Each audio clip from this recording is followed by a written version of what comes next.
എന്താണ് സ്മൃതി, നിങ്ങളുടെയൊക്കെ ഒരു കാര്യം ആലോചിച്ച് നോക്കുക. ഞാൻ എന്തൊരു നാണക്കേടാണ് ഇതൊക്കെ. എന്താ രാമേന്ദ്ര പ്രശ്നം പറഞ്ഞാൽ ഭയങ്കര തമാശയാണ്. ഈ ലെനിൻ രാജുവുമായിട്ട് നടത്തിയ ഫോൺ സംഭാഷണം എന്തേ ഇതുവരെ നിങ്ങൾ അതൊന്ന് കാര്യമായിട്ട് കൊടുത്തില്ല? ഞാനൊരു 7:28 ഏകദേശം ഒരു 1:30 മണി വരെ ഞാൻ നിങ്ങളുടെ ചാനൽ കണ്ടുകൊണ്ടിരിക്കുക. അപ്പോ ഇടയ്ക്കൊന്ന് ഞാൻ പറയാണ് വസീഫ്, ഒരു മിനിറ്റ്, ഒറ്റ മിനിറ്റ്. അല്ലല്ല, ആളുകളെ തെറ്റിദ്ധരിപ്പിക്കരുത് വസീഫ്, ഒറ്റ മിനിറ്റ്. അല്ല, പറഞ്ഞോളൂ, അല്ല, നിങ്ങളുടെ രീതി ഇതായിരിക്കും വസീഫ്. ഒരു മിനിറ്റ് ഞാൻ പറയട്ടെ. ഇല്ല, ഒരു മിനിറ്റ് വസീഫ് പറയട്ടെ. ഇല്ല, ലൈവ് 4 മണിക്കാണ് ലെനിൻ നമ്മോടൊപ്പം ചേരുന്നത് പറഞ്ഞത്. 4 മണിക്ക്, ഒരു മിനിറ്റ്, 4 മണി തൊട്ട് താങ്കളുടെ പരിഹാസമൊക്കെ അവിടെ നിൽക്കട്ടെ. 7 മണിക്ക് മറ്റൊരു വിഷയമായിരുന്നു ചർച്ച ചെയ്തത്. അതിനിടയ്ക്ക് കൈരളി ചാനൽ ഞങ്ങളുടെ പ്രതിനിധിക്കെതിരെ മോശം തെറ്റായ വാർത്ത റിപ്പോർട്ട് ചെയ്യുന്ന ഘട്ടത്തിൽ ആ വാർത്തയിലേക്ക് ഒന്ന് കടന്നിട്ടുണ്ട്. അതിലെന്തിനാണ് ലെനിന്റെ പ്രതികരണം ആ ഘട്ടത്തിൽ കൊടുത്തില്ല എന്നുള്ളതാണ് താങ്കളുടെ ഏറ്റവും വലിയ ന്യായീകരണം. മൊത്തത്തിൽ കുറച്ച് ഓവറല്ലേ? ഓവറാണ് സർ, കുറച്ചധികം ഓവറാണ്. ഈ വിഷയത്തിൽ എന്താണ് യഥാർത്ഥത്തിൽ പറയാനുള്ളത്? അത് പറയൂ. താങ്കളുടെ ചിരിയും പരിഹാസവും മാറ്റിവെച്ച മറുപടിയിലേക്ക് വരൂ. ഇല്ല, നിങ്ങൾക്കും ആവാം, ഞങ്ങൾക്ക് ഇതൊന്നും പറ്റില്ല എന്നാ. ഒന്ന് പോടോ. ഈ കേരളത്തിലെ ഇത് കാണുന്ന, നിങ്ങളെ കാണുന്ന ആളുകൾക്കൊക്കെ ഇപ്പൊ എന്താ തോന്നുക? ഈ പരിഹാസവും ഈ ചിരിയൊക്കെ തോന്നും. അത് പരിഹാസമല്ല, വേറൊന്നും ചെയ്യാൻ മാർഗ്ഗമില്ലല്ലോ. കാരണം നിങ്ങൾ ഭയങ്കര പ്രിവിലേജ് ഉള്ള മാധ്യമ പ്രവർത്തകരല്ലേ. ഒരു പ്രത്യേക സ്വഭാവ മനുഷ്യന്മാരോട് മാത്രമല്ല മൃഗങ്ങളോടും ഇങ്ങനെ തന്നെയാണ്.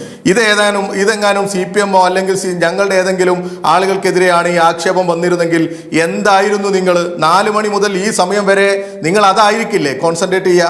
ഉണ്ട ചോറിന് നന്ദി കാണിക്കുക, അതാണില്ല. ആത്മാർത്ഥമായി പറ, സത്യസന്ധമായി പറ, ഞാൻ നിങ്ങൾ കേൾക്കാം. നിങ്ങൾക്ക് തോന്നുന്നുണ്ടോ ഈ വാർത്തയിൽ എന്തെങ്കിലും ഈ ഒരു ആരോപണത്തിൽ ഇടതുപക്ഷത്തിന് അല്ലെങ്കിൽ ആരോഗ്യ വകുപ്പിന് ഒരു പങ്കുണ്ട് എന്ന്? നിന്റെ തലയ്ക്ക് വല്ല അസുഖമുണ്ട്? ഇത്രയുമായിട്ട് നിങ്ങൾക്ക് ഇത് വിടാൻ തോന്നുന്നില്ല? ഇത്രയുമായിട്ട് ഇന്നിപ്പോ നേരിട്ട് കിട്ടി. അഷ്കർ അലി നടത്തിയ ഗൂഢാലോചനയെ കുറിച്ച് പറയൂ, ഞങ്ങളൊക്കെ ഒന്ന് കേൾക്കട്ടെ. ഇങ്ങനെ കൊത്തി നിൽക്കല്ലേ. ഞാനൊന്ന് പറഞ്ഞോട്ടെ.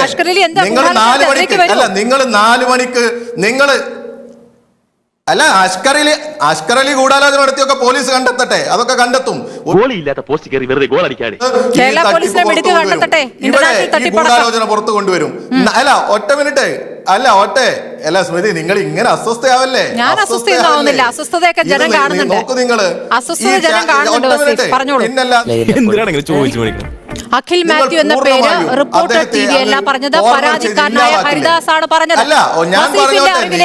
വസീഫിന്റെ അറിവിലേക്കായി ആകെ ഈ 2 സാധനങ്ങളുള്ളൂ.